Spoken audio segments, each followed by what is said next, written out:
Hello, and welcome to another NABBW Financial Podcast. Tonight, I'm with regular guest Pam Sams to discuss our very important July topic, how to maximize your Social Security benefits. This is a very important and potentially confusing topic, so I'm delighted that Pam has selected it to discuss tonight, especially because fewer and fewer of us are lucky enough to have retired with pensions, and many haven't been able to save as much as they might have liked to. So therefore, choosing when to collect your Social Security benefits can have a large impact on your standard of living in retirement. According to the Social Security Administration, Social Security benefits represent 30% of our retirement income, which corresponds to the three-legged stool that Pam has frequently talked about.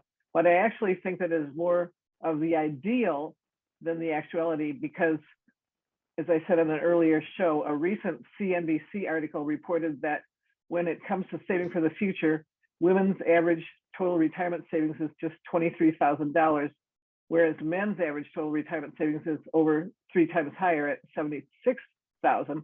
And yet it seems that at least once a week I see a headline asking if it is still possible to retire comfortably with a $1 million savings pot, which is way more than 23,000 or 76,000. So, and earlier this week, we all heard the news that inflation has reached a 40-year high.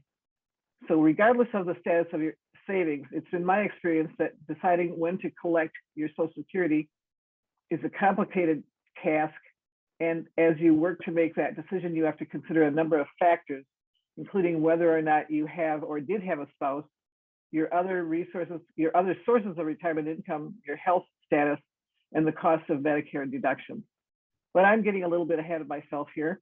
Audience, before Pam and I dive into our July discussion, let me tell you a little bit about your presenters. I'm Ann Holmes, your moderator and the boomer-in-chief of the National Association of Baby Boomer Women, an organization dedicated to educating and empowering women at midlife and beyond. And with me is Pamela J. Sams, BFA, CRPC, MBA, and trusted advisor to professional women. Pam is a chartered retirement planning counselor and NABBW's retirement planning associate. An expert in personal finance, Pam is president of Jackson Sams Wealth Strategies in Herndon, Virginia. And together we bring you a monthly discussion of important information related to money and financial planning. Welcome everyone to our July 2022 NABBW Financial Zoom call focusing on maximizing your financial security. We're glad that you joined us. Now, there's just one more thing that I need to do before we can launch into tonight's discussion, and that is to play a quick audio clip.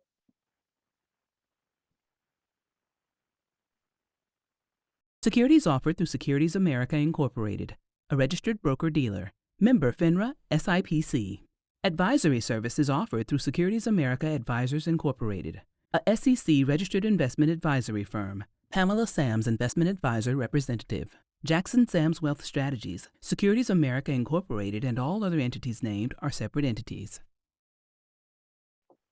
All right, we're official now. Thanks for joining us again, Pam.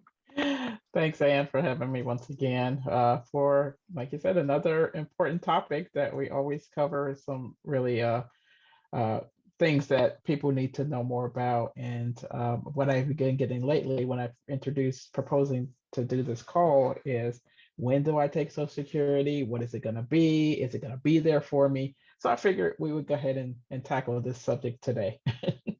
I think that's important because I've just started to see news articles again about how long is the pot of money for all of us going to last, and I think everybody gets a little bit worried when their three-legged stool only has one leg, and that might be a leg that's disappearing. So, well, let's start by assuring our listeners that if you're not currently where you want to be on your retirement planning journey, you shouldn't freak out, because Pam has 10 points that she'll be covering tonight designed to help us get back on track.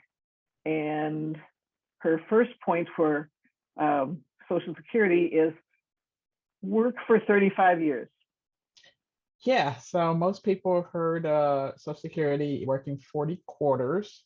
Basically, that's 40 years. But what Social Security Administration does is actually calculate the 35 years, which is where you earn the most. So they're going to shave off the 5 years where you were probably working at the ice cream shop or something when you're 16 and all of these Mhm. small jobs later or earlier in your career. So they really just focused on the 35. So it's important to pay into Social Security for at least the 35 years. They're calculated, like I said, based on 35 years where you earn the most. So if you haven't worked for at least 35 years, zeros, unfortunately, will be factored into the calculation. That will decrease your payout. So you want to make sure you at least work the 35 years. However, if you do work more than the 35 years, a higher earning year will be calculated out. Well, it will calculate out the lower earning years in the benefit calculation. So at least having a solid 35 years. Mhm. So if you do work for more than 35 years, you can further boost your Social Security payments, especially if you've earned significantly more than you did earlier in your career. Like I said, they're going to shave off that 5 years, and then they're going to focus on the 35 years, which tend to be more of your higher earning years, which you earn significantly more. So you can increase or maximize your Social Security benefit just by working at least the 35 years, and then hopefully those last 10 years are your significant earning years, and so that will ultimately increase your benefit and increase your or maximize your Social Security benefit from there. Well, that makes a lot of sense. And I didn't know that you could do all right if you didn't have the 40 years or the 40 quarters. Mhm. So that's reassuring to know that. Now, your point number 2, wait until at least full retirement age to collect. Exactly. So a lot of times people figure, hey, I want to, or 62 is actually the earliest you can collect Social Security benefits. And you get a lot of people who have different viewpoints on it. As soon as people are eligible, they're like, I don't know if it's going to be here or not. So let me go ahead and collect it at 62. But what you're doing is really receiving a lower benefit if you collect it early at 62 when you're first eligible. That's why if you work until at least your full retirement age, you can increase your benefits. So like I said, if you start collecting at 62, you will receive a smaller benefit amount, usually somewhere about 20 to 30% of a discount off of your full retirement age. But if you wait till your full retirement age, that's where you can maximize it. Now, for most people, their full retirement age, you probably heard, 66 and 2 months and 66 and 4 months and all of that sort of thing. But it's between, if you were born between 1943 and 1954, the full retirement age basically gradually increased within, like I said, those 2-month increments. So 66 and 2 months, 66 and 4 months, all of those down the line. If you're born after 1960, then your full retirement age is 67, and that's kind of where they've put the full retirement age. So anywhere between 1943 and 54, you go into 2-month increments all the way until you get to 66 and 10 months. That's up to 1959, and then anything over 1960 that you have been born will be age 67. So those monthly benefit amounts are increased if you at least work to your full retirement age and not receive it before that, because it will be a reduction in your benefit. So maximize your Social Security benefits by at least working into your full retirement age. All right. Along with that, but apparently slightly different, your third point is delay claiming benefits. Yes. So just like everybody wants to start early at 62, some people will choose to claim after their full retirement age. So they can actually increase your benefits by delaying credits until age 70. Age 70 is the latest that you can start claim Social Security benefits. So 62 is the earliest, 70 is the latest. You can really increase your monthly Social Security benefit if you wait until age 70 to begin claiming your Social Security benefits. payments will increase. They're what they call delayed credits. Payments will increase by about 8% each year that pass your full retirement age if you delay until age 70. So it really does pay to wait sometimes. I mean, where else can you really get 8% Mm-hmm. per year for that period of time? So let's say your retirement age is 67, and then you waited till 70, you've actually increased your benefit by 8% for there. Now, after age 70, there's no additional benefit for waiting to sign up for Social Security. Like I said, 70 is the number for you. So, for example, if you're eligible for $1,000 per month for Social Security payments at full retirement age at 67, you can actually increase that if you wait until age 70 to about $1,240 per month just by waiting. So these higher payments will last the rest of your life and also adjust for inflation each year. So if you don't need Social Security, let's say you do have a full three-legged stool, so to speak, a Mm-hmm. pension and a 401k, or even maybe a two-legged stool, and you can wait, and you have other assets that you can tap into before during retirement, then I would suggest waiting and to delay the credits until age 70 if you don't need the benefit, because you can really actually increase it quite a bit. Mm-hmm. And then that, like I said, that's for the rest of your life, and it is inflation adjusted as well. Well, that's always made the most sense to me. But I remember having a discussion with my dad, and I know, he's older, so he's more conservative in his thinking, most likely. But, he was trying to tell me that he thought that I should take Social Security as soon as I could because I didn't know what the future would bring. But I'm stuck Yes. with my decision that I'm waiting until 70. So I'm with you on that. Yes, and that's what happens a lot of times is, people want to take the money and run. That's kind of Mm-hmm. how that works. And because nobody knows, where Social Security is going to be, if people will have benefits, that sort of thing. So you have what I call skeptics, or people who really just say, I don't know what's going to go on, the uncertainty of Social Security. Go ahead and take it. It is, of course, a break-even point. A lot of times people say, how long do I have to live in order to kind of break even if I took it early versus waiting until a little bit later. So there's kind of a different thought, different people's different views on kind of the benefits Mm-hmm. of waiting till full retirement age, taking it early, or delaying credits as well. So you get both viewpoints on it. But as a financial advisor, if you don't need the benefits prior to age 70, I highly suggest waiting, because you do increase your benefit quite a bit Right. if you can.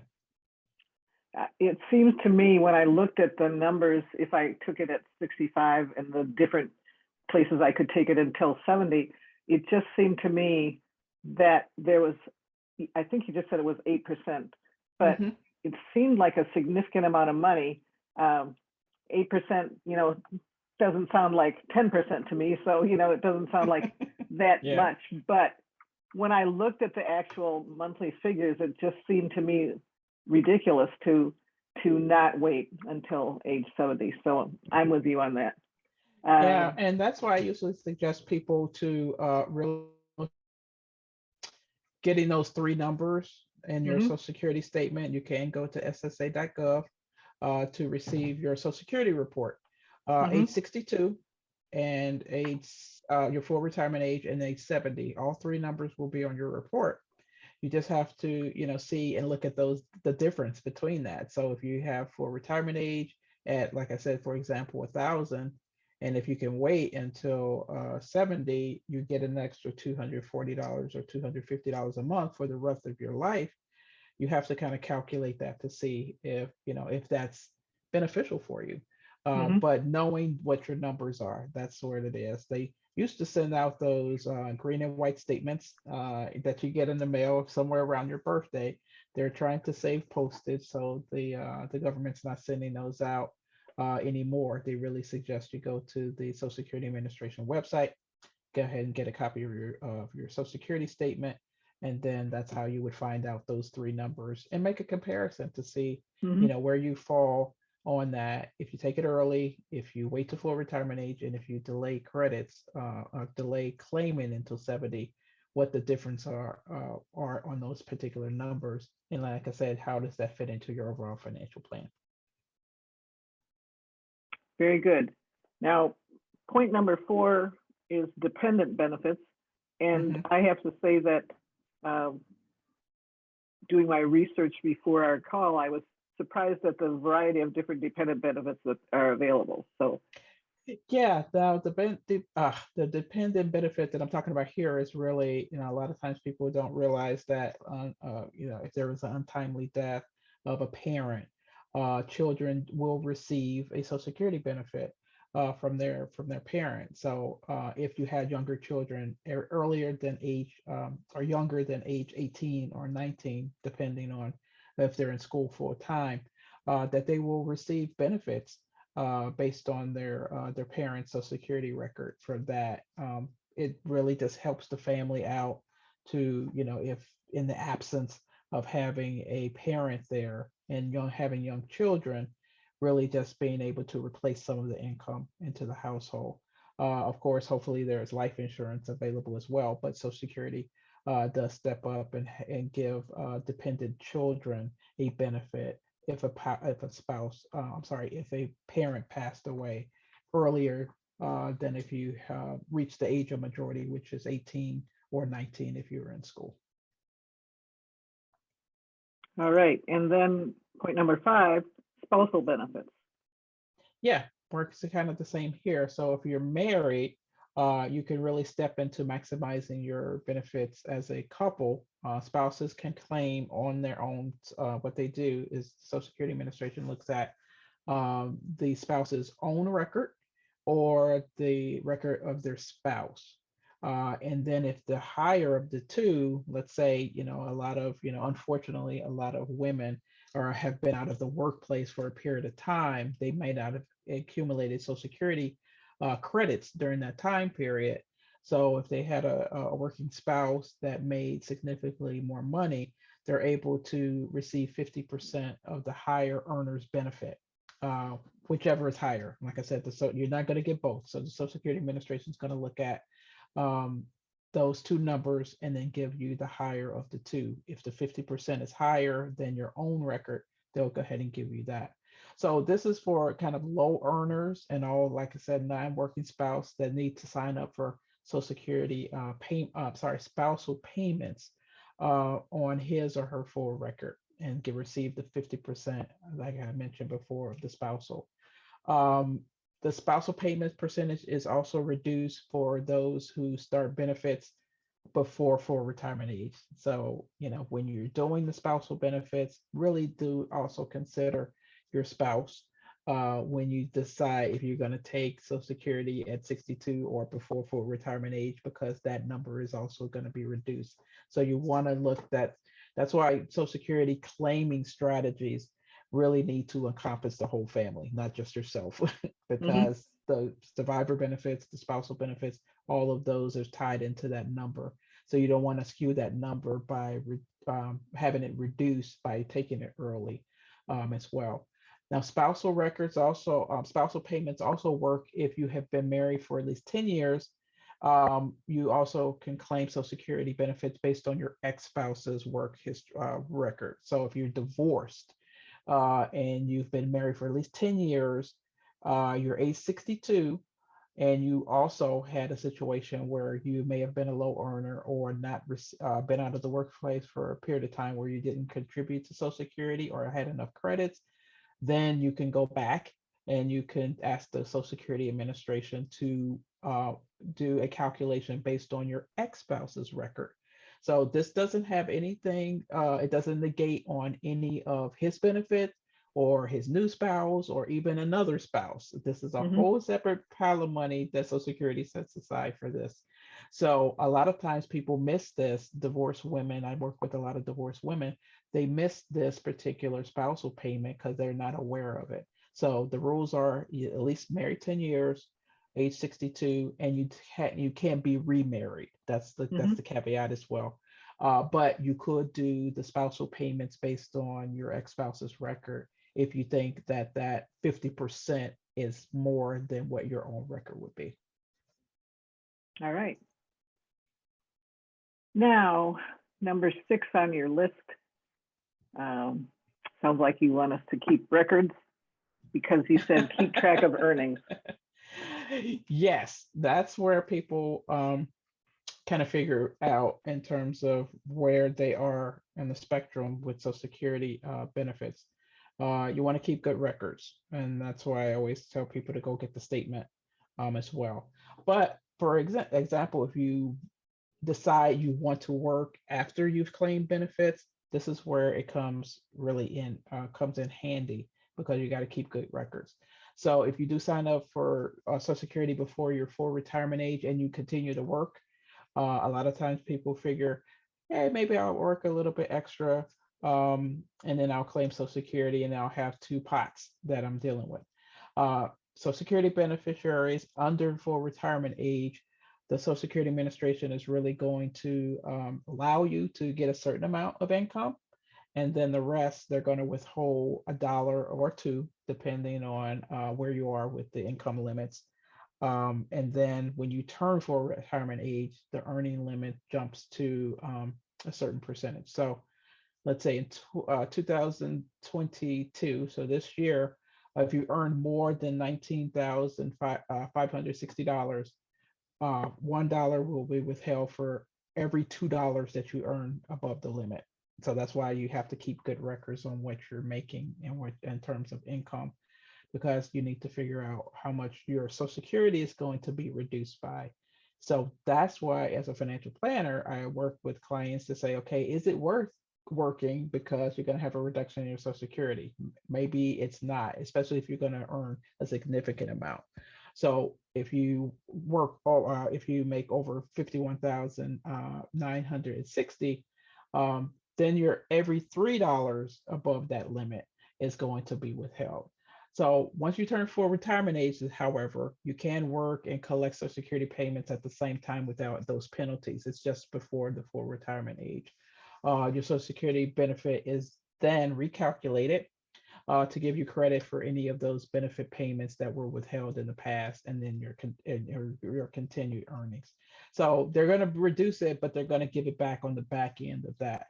But you have to keep good records to see where you are with your earnings and how much they're going to withhold for that, and see if it's actually worth continuing to work and receive Social Security at the same time, especially given those income limits. All right. The next one sounds ominous. Tax bracket creep. Tax bracket creep is definitely ominous. So really looking at where you are with, Social Security and how much they're going to tax your Social Security benefits. So you're looking to really minimize your Social Security taxes. You may have to pay taxes on your Social Security benefit income in retirement, depending on, that's kind of where you are with the tax bracket. If the sum of your adjusted gross income, taxable income, is half of your Social Security benefits, it goes individual and it also goes couples. Up to 50% of your Social Security could be taxable. So depending on where you are in your tax bracket and how much income you're bringing in from certain sources, you have Social Security is considered in that calculation of what they call provisional tax. So if income sources are over a certain amount, 50%, or even as much as 85% of your benefit could be taxable. So there are tax thresholds that are not adjusted for inflation each year. So looking at how you minimize your Social Security tax, that's a whole different equation on what income you're bringing into the household. Is it capital gains? Is it tax deferred? All of these particular things will impact how Social Security is taxed when you receive it. So you want to be aware of the tax bracket creep on where you are with your provisional income from all of your sources, and then how much of the Social Security is going to be taxed based on that. All right. Point number 8, is different from dependent benefits and spousal benefits. It's survivor benefits. Yes, so maximize survivor benefits, same thing. So if a member of a married couple passes away, so widow or widower, I always have to get the widower out. It's a Mhm. little different to say. You could be eligible for survivor payments. The survivor benefit is really inherited the deceased spouse's benefit payment if it's more than his or her own record. That Social Security will always go on your own record or the spousal benefit payment or the survivor benefit payment just based on that. And they give you the higher of the two. So for example, if the husband and or wife was making 2,000 a month for Social Security, the spouse would receive $1,500 a month. The wife would be paid 2,000 a month if the husband dies um, because of the husband's payments were higher. So what they do is take a look at, of course, again, your record and your spouse's record, and they give you the higher of the two. Retirees, this is where things come into maximizing. Retirees can boost the amount of the survivor spouse by those delayed credits again. So if you wait, that's why I said the claiming strategies are really a family situation, because if you have a widow or widower and that person delayed credits until 70, now you've increased the benefit amount, and then that's where the survivor benefit will be higher because of those delayed credits as well. So it also pays to wait in a survivor benefit situation as well. So that's how you would maximize the survivor benefit is, of course, the full retirement age, then the maximum with the delayed credits at age 70. But the higher of the two, Social Security Administration always looks at what that would be, and then the surviving spouse will receive inherit the spouse's benefit payment. So that's where that comes in. So you don't want to discount any of that based on taking it early, because you could also be negating your surviving spouses at some point.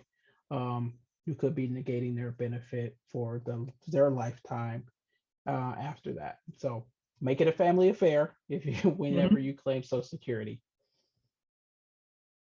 All right. Point number 9, check for mistakes. Yes. Now, this is where I always tell people to get a copy of that statement, because there could be mistakes in your statement.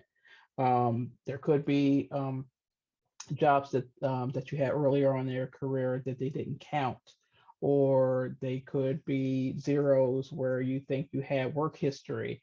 They could not be underreporting certain years of credit as well. So you want to check mistakes. That's why as you start planning for your overall retirement, you want to look at all of your income sources, of course, your employer sponsored plans, your IRAs, your Social Security, pensions, any of that. That's where you start collecting all of these things and start looking for those mistakes. See if there's any mistakes, making sure that the record is clear, because there could be some erroneous information or some lack of credits that you are due in your Social Security statement. And you want to make sure you get that right when you start to determine how much you're going to receive from Social Security. So check your statement and then check for those mistakes. All right. And your point number 10, not something I've ever heard of before, suspending benefits.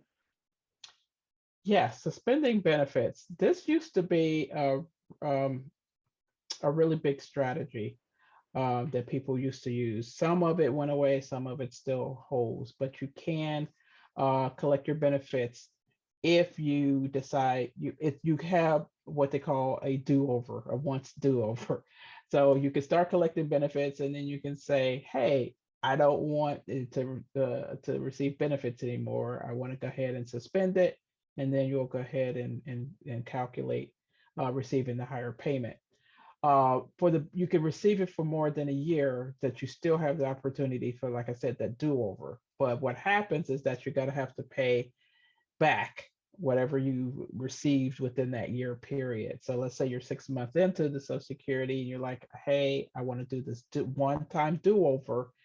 You got to do that 6 months back, but you can't suspend it and then wait until you're full retirement age or age 70. And then at age 70, that's like I said, the longest you can delay it, it will automatically restart at that particular point. But that's how you would do a suspended benefit, is that you decided, I don't want to, you filed the claim and then you decided you didn't want to the benefits anymore. You get that one-time do-over, but you do have to pay back the benefits that you did receive during that time period. All right. Well, now I've got a question. Since along, at least 20 years, I've been hearing periodically, and we've all been hearing periodically about the Social Security being underfunded and running out of money, and it's hit the news again. So I'm curious if you have any thoughts in your experience as a professional. Do you see any changes ahead? Like, given that we're all living longer, are they going to move these years back so you don't start with the full retirement at 60, but maybe or 70? I mean, maybe they're going to move it to 75. Yeah, there's always talk in Congress about a variety of different things. Secure Act 2.0 came, or at least is still in Congress. I think it's now in the Senate. It talks about delaying the required minimum distribution to age 75. I'm sure there's additional talk on changing the retirement age from the 66 to 67, perhaps to age 70, to really alleviate some of the claims on the system. So that's always a possibility as well. I've heard also maybe a means test on Social Security. So if you make over a certain income, maybe you get a reduced benefit amount versus the whole benefit amount. Is it fair? That's not me, my thing to say, but that's kind of how they're looking at maybe alleviate some of the pressure on the Social Security system by doing maybe a means test, maybe delaying or putting the retirement age instead of 67, maybe a little bit longer. I don't know what that number is, 70, 72, whatever the case may be. But those are some of the talks that they have been talking about on how do we deal with a broken system that we need to figure out what needs to happen at some point with the Social Security Trust perhaps running out of money. There's more going out than it's coming in. The generation after boomers not putting in as much, and then the millennials, and then of course the Zers, are they putting in enough to sustain the payments that are actually going out? Well, right. Well, do you have any personal prognostications about any of the ways that Social Security might change? What I have really been seeing with a lot of the reading and some of the economists is more of a means testing type of thing. So higher income people may not get it at all, or have a reduced benefit at some point in time. So that's what I have been kind of hearing as a possibility versus extending. I mean, I've heard both, but I think for the most part, it may be more of a means test to maybe eliminate or alleviate some of who's receiving Social Security benefits. Okay. Well, is there anything else? I think we've got a little bit more time here than we normally have. So Yeah, anything else that you think that we should be talking about? Yeah, did we get any questions that came in at all? No, I don't have any questions. Okay, all righty.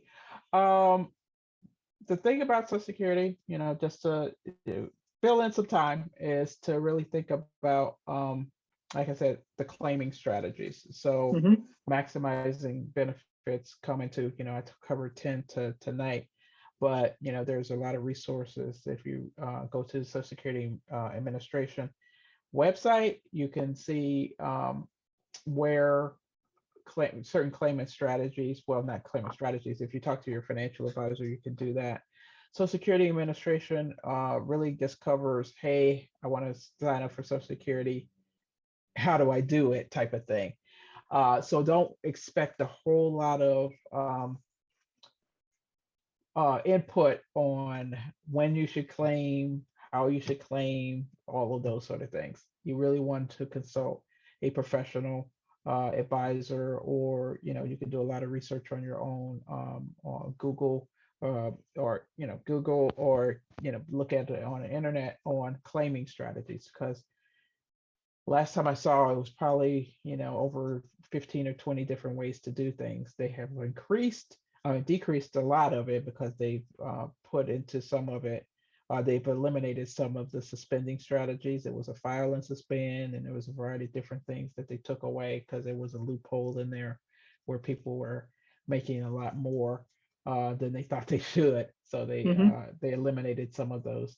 But like I said, make it a family affair whenever you start thinking about when you want to claim Social Security. Because if you're married and you have a spouse, that ultimate decision is going to rest on survivor benefit is going to be, what their spousal benefit may be if they are non-working or low income earners. Um, make it a family affair. So that's what you want to do there. Um, Social Security, just kind of compare it, I'm sorry, a little bit with Medicare. So when you claim Medicare benefits, uh, for the most part, you will go to the Social Security Administration. That's how you would sign up for Medicare as well. And then Medicare payments are taken out of your Social Security. So that's why you want to make sure that you have a maximum amount for your Social Mhm. Security. So when they start taking out those Medicare payments, you still have a Social Security check left. Right. That's what you want to do when you want to do that. But other than that, I mean, it's really a matter of being up on the rules and regulations. It's not just as simple as going to do a file. You want to make sure that you also have take into consideration all of your income sources. When you do, make sure you consider your family, your surviving benefits, your spousal benefits, and also your dependent benefits. So the longer you wait and delay, those higher those benefits will be. So, like I said, I have to re-emphasize it, make it a family affair, because those ultimate decisions will uh, determine how much money that you may be leaving on the table if you decide to either claim early, or you could do full retirement age. But if you delay credits a little bit, you can also increase your maximize your Social Security benefits. All right. Well, I've certainly never forgotten uh, how, when I first started working, the Social Security came out of my paycheck, and Mhm. I asked, what happened to this money that I was counting on that's not in my paycheck.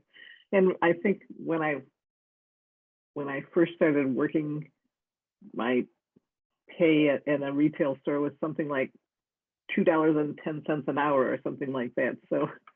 So when they took the Social Security out of that, it really cut down what I was actually taking Mhm. home. So it didn't seem at that time like I was ever going to get to the age where I would finally, be able to think, oh, I might be able to start getting those paychecks. I always thought it was so unfair that money that I put in didn't go into a pot just for me. That Mhm. it was dispersed to the older people that needed to receive it at that time, and in that time of those years.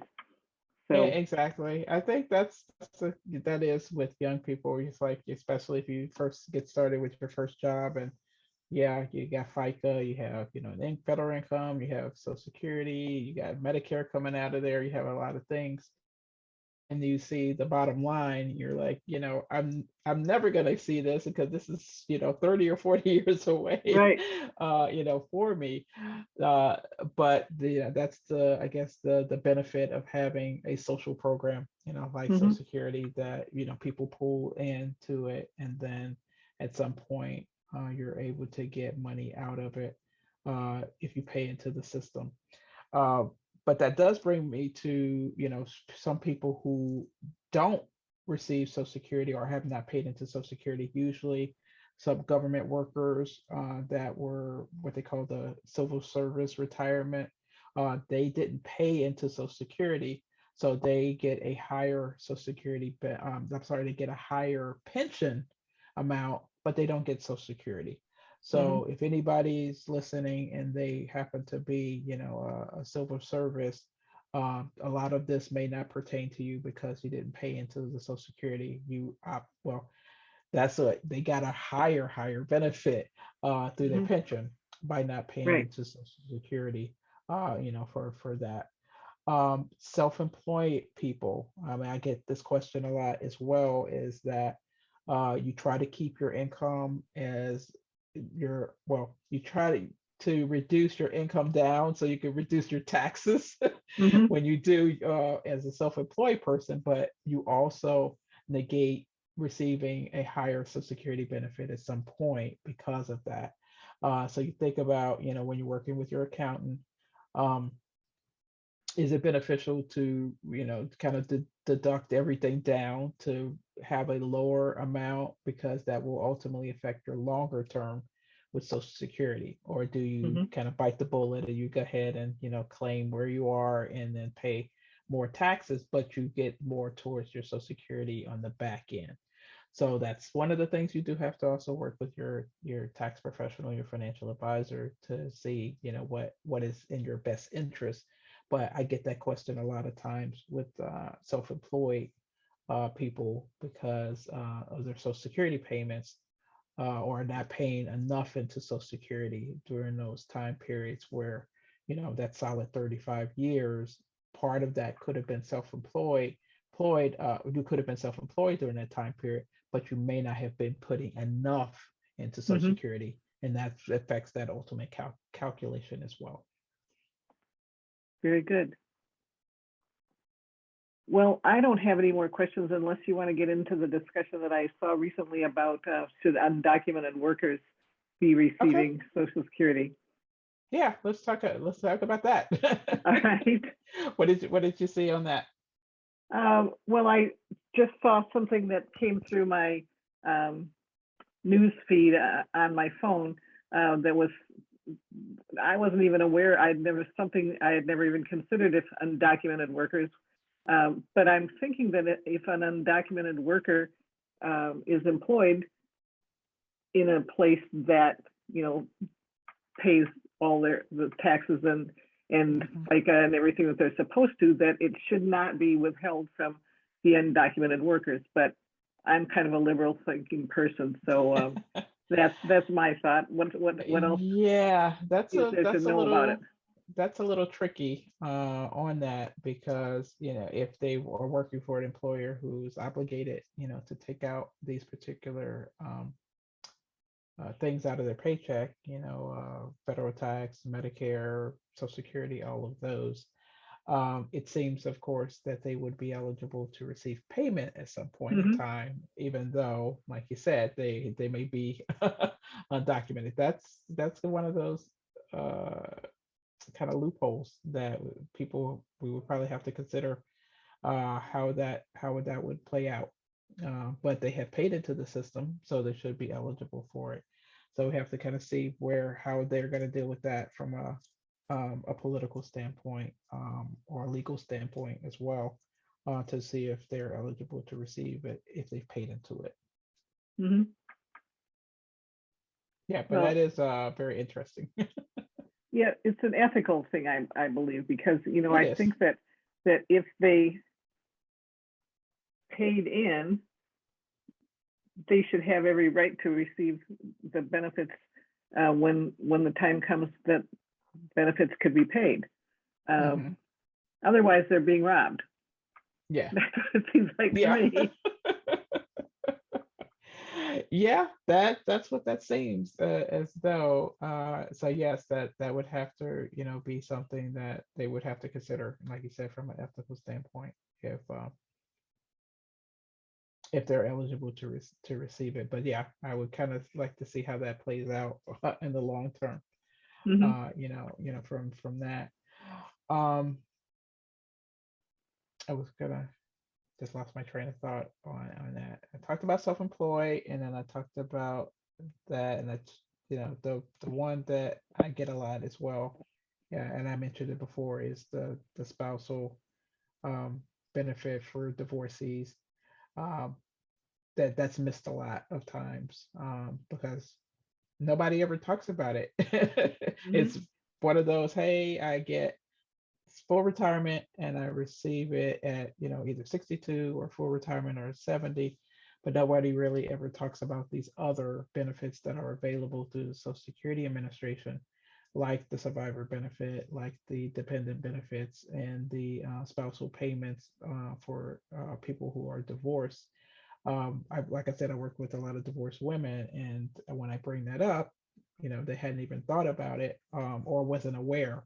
So Mhm. there's extra money that could be also left on the table for people who are going through that situation and not aware that they are eligible to receive benefits, not just on their own. I have a lot of clients who were stay-at-home moms during their time where they were married. So they didn't have access or wasn't paying into Social Security. So why not be able to claim at least some benefit from Social Security on your ex-spouse's record?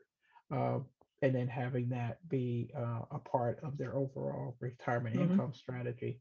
But if people aren't aware of it, you know, that that's money that they could have access to but didn't because they are unaware. So that's what I said, really look at Social Security Administration is good with explaining everything. They're not really that great with telling you when and how to claim. But all of the information that I talked about today, the spousal benefits, the survivor benefits, dependent ones, are all on the Social Security Administration website. So people can do their due diligence and make sure they're aware of how all of that works as well. And then there's quite a few books and articles related to Social Security and how to maximize Social Security for yourself. So it's just not a matter of going to claim, really take into consideration how it works in your overall financial plan, and then make a decision on when and how to claim. All right. Very good. Well, as usual, it's been very informative talking to you. You have educated so many of us with these monthly discussions, and I thank you for continuing to be my guest and for providing us with this excellent Social Security checklist to help us wrap up Mhm. July. Yeah.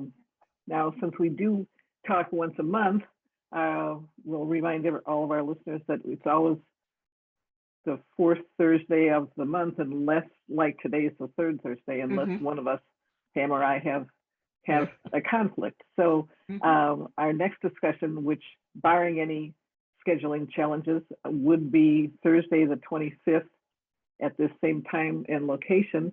And Hmm. I haven't talked to you yet about what August might bring as a topic. Do you have any thoughts on that?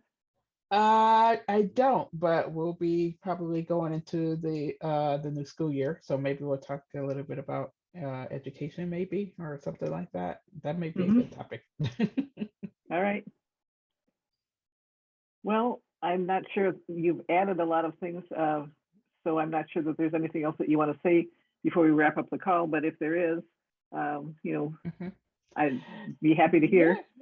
Yeah. No, I mean, I think we covered everything. Like I said, this is a another important topic that people really need to be aware of. As like I Hmm. said, this is kind of one of the cogs that are in your overall financial plan that people tend to take for granted. It's one of Mhm. those, it's at face value, I'm just going to go claim whenever, 62, full retirement, or 70. But really to pay attention to how you can maximize it, because it is a lifetime income. So if you take it early, that's reduced for the rest of your life. If you take it for retirement age, you'll get that. If you delay it, you get more. So Mhm. look at the numbers to see how it plays off in your overall retirement plan, retirement income plan. Just don't take it for face value and just go claim. Just really think about it as I always consider it as its own little asset, because it is a lifetime income. Where else can Mhm. you really get lifetime income these days? So take it, don't take it at face value, really research, see how you can maximize it, take some of the tips that I talked about today, do research your own. And then, of course, if you do ever have any questions, always consult your financial advisor or your tax consultant. Well, one thing I should probably add is that I am 70, so I have now gotten to the point where Mhm. I am receiving Social Security. And a few months before I turned 70, I got a call from someone at the Chicago office of Social Security Administration, and she was very, very helpful with suggestions for me. Mhm. And so, while the website might not be the Mhm. most useful, I was very impressed with Yeah. with the with a staff person who suggested to me a way that I could actually increase. Mhm. Uh, she wanted me to take the date that I started back, Mhm. and then I would get a lump sum payment to start with, Mm. which Mhm. was something that I had never considered. But I was happy to Yeah. run the numbers on it, and it came out a little bit in advance for going her plan. So I Mhm. went that route. So Yeah, that um, sounds great. Yeah, yeah. yeah, Whenever you can get someone on the phone that knows what they're talking about as it relates to Social Security, it's always good to take that into consideration as well. right. So audience, thank you for joining us for this great call with Pam Sams. If you have questions after the call, feel free to email them to Pam at Pamela@jacksonsams.com. That's JACKSONSAMS. Or you can go to her website at jacksonsams.com. And if you'd like to know more about the National Association of Baby Boomer Women, check out our website at nabbw.com. And our Facebook page at facebook.com/NABBW. Thanks so much, everyone, for joining us tonight. Yes, thanks. Thanks for having me once again, Ann. You're welcome, Pam. All Bye right, now. good night. Good night.